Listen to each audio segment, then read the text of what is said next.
Why is Africa so often at war? The real cause is Africa, a land of immense wealth and yet scarred by war.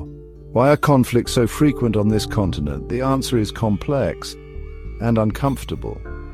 Here are the 6 main causes of war in Africa. It all began in Berlin, 1885.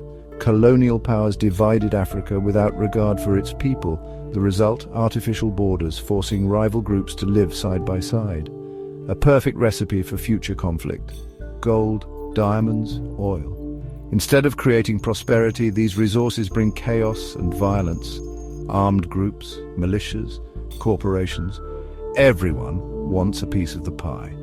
Countries like Congo, Nigeria, and the Central African Republic have paid the price. In many African nations, leaders cling to power for 30 or even 40 years. No democracy, no dialogue, only repression. When people's voices are silenced, violence becomes their only option. Muslims versus Christians, one ethnic group against another. Often it's not the people who hate each other, but politicians who exploit their differences. In Nigeria and Sudan, these divisions have exploded into war. Behind the scenes, others pull the strings. France, Russia, China, the US. They want control of resources, of influence. Sometimes they support those who fuel the conflict. When you have no food, no school, no future, war becomes an option.